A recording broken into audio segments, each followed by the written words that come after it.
Oh, yes. Ukrainian officials you may not be saying it, but they're winking and nodding. And there's no doubt in my mind Ukraine has conducted these attacks. The mystery is not whether they did it, but it's how they did it.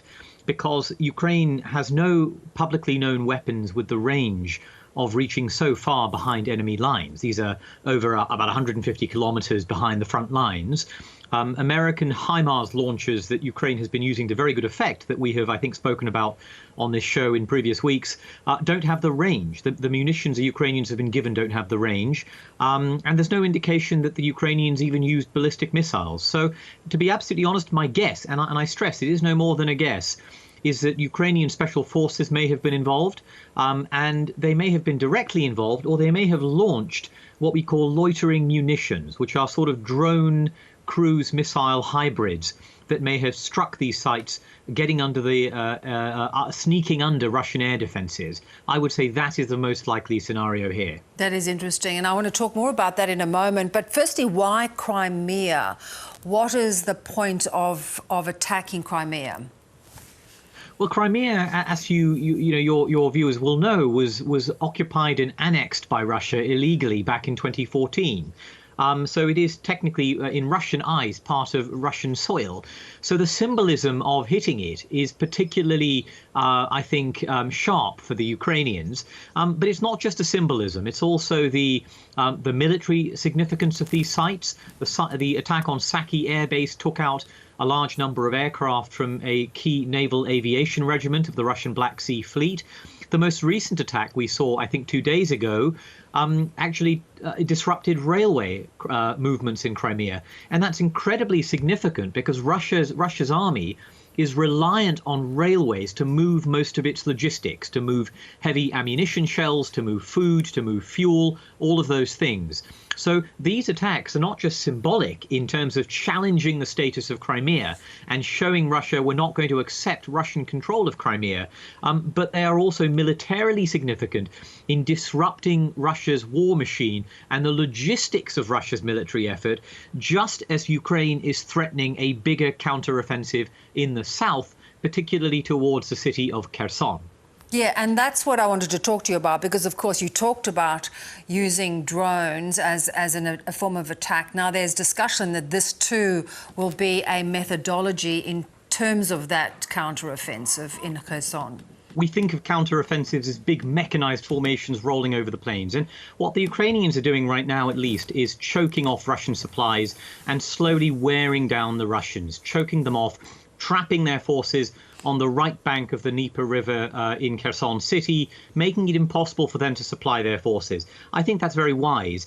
But I will say there is also enormous political pressure on the Ukrainians and on President Zelensky to demonstrate to his Western allies and to his own people that Ukraine can take territory back. It's done a phenomenal job of defending Kiev, defending Odessa, defending Mykolaiv, but it also needs to show it can take territory back. And so if by Christmas, if by January, there is no actual territorial recapture by the Ukrainians, I think that will put them under serious pressure to send more troops into battle. And they aren't necessarily ready for that at a time when they are still growing their armed forces. Yeah.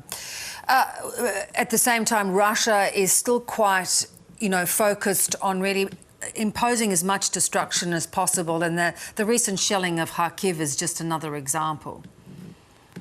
It is, but I will say a couple of things. First of all, the Russians are not as free with ammunition as they were a month ago. They are being more constrained in how much artillery they can use. And I think the reason is that these HIMARS launchers I mentioned earlier on are taking out their ammunition depots. And by forcing these ammunition depots further away from the front lines, they are making it more difficult for Russians to get the same quantity of artillery ammunition to the front lines in any given space of time. So, in other words, Russian frontline forces are on a sort of ammunition diet. So their ability to cause as much destruction is limited.